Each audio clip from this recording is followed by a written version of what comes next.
तो एक बार फिर केंद्र में मोदी सरकार बनने जा रही है। बीजेपी ऑफिस पर जश्न का माहौल है। भारी संख्या में कार्यकर्ता पहुंचे हुए हैं। थोड़ी देर में प्रधानमंत्री मोदी भी बीजेपी मुख्यालय पहुंचने वाले हैं। सबकी निगाहें टिकी हुई हैं कि प्रधानमंत्री मोदी यहां कार्यकर्ताओं को क्या संबोधित करेंगे। देवेंद्र पराशर हमारे पॉलिटिकल एडिटर इस वक्त बीजेपी मुख्यालय से जुड़ चुके हैं। देवेंद्र, तमाम लोगों को इंतजार है कि अब की बार प्रधानमंत्री नरेंद्र मोदी जब वहां पहुंचेंगे तो बहुमत वाले पार्टी के नेता नहीं होंगे, मिलीजुली सरकार के भावी प्रधानमंत्री होंगे। तो तमाम लोग इंतजार कर रहे हैं आज मोदी जी क्या बोलेंगे, कैसा बोलेंगे।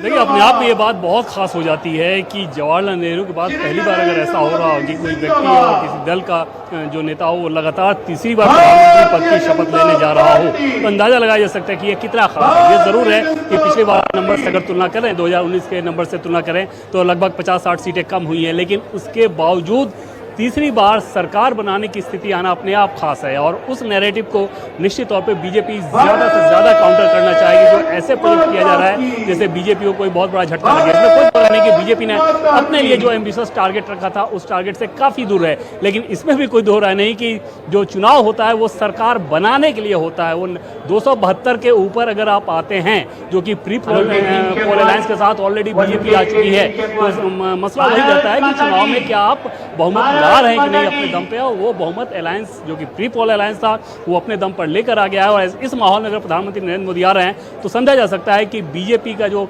दफ्तर है, जो एक्सटेंशन बिल्डिंग है, उसमें माहौल कैसा होगा। 2014-2019 दोनों से अगर तुलना करें तो उन दोनों ही नतीजों के बाद जैसा सेलिब्रेशन था ये उससे बिल्कुल अलग नहीं है। कुछ मामलों में जो तस्वीरें दिखेंगी वो ज़्यादा आकर्षक नजर आएगा। जब बीजेपी के इस दफ्तर में प्रधानमंत्री मोदी पहुंचेंगे तो बाहर से ही रैंप पे चलते हुए, जिसमें दोनों तरफ कार्यकर्ता होंगे, और उस रैंप पे चलते हुए पीछे हमारे पीछे जो मंच है यहाँ तक पहुँचेंगे। लेकिन निश्चित तौर पर इंतजार रहेगा इस बात का कि प्रधानमंत्री नरेंद्र मोदी कौन सा संदेश देते हैं, ताकि उसके सहारे ये कार्यकर्ता अपोजिशन के उस नैरेटिव को काउंटर कर सकें जिसमें वो अगर 100 से भी कम सीट लाने वाला दल ऐसे दिखा रहा हो जैसे बीजेपी की हार हो गई हो। और आज भी राहुल गांधी के प्रेस कॉन्फ्रेंस को आपने देखा और सुना, तो उसमें निश्चित तौर पे बीजेपी को भी एक नैरेटिव मिलने वाला है। अभी बीजेपी के लोग हमसे बता रहे थे कि ये सिर्फ 2 दिनों की बात है, जब आंकड़ों की चर्चा होगी उसके बाद हम लोग फिर से सरकार बनाएंगे। लेकिन देवेंद्र, सरकार इस बार अलग अलग से होगी। प्रधानमंत्री नरेंद्र मोदी, अमित शाह जिस अंदाज में सरकार चलाने के लिए जाने जाते हैं, जिस तरह से वो मीटिंग्स अपनी कैबिनेट की बुलाते हैं, फैसले लेते हैं,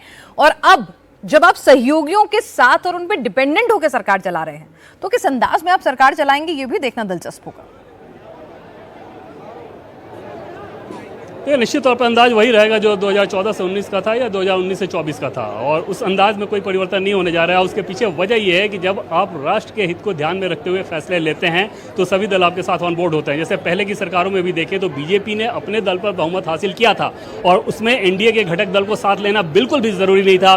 बावजूद उसके 2014 हो या 2019 हो, दोनों ही सरकारों में एनडीए को प्रतिनिधित्व दिया गया था। तो ऐसा नहीं है कि आज एनडीए घटक दल के तहत सरकार बन रही है, ये सरकार पहले से एनडीए के तहत थी। जहां तक प्रधानमंत्री नरेंद्र मोदी की कार्यशैली की बात है, मुख्यमंत्री से रहते हुए अभी प्रधानमंत्री तक काम लोग देख रहे हैं, उसमें परिवर्तन की तो कोई गुंजाइश नहीं रहेगी।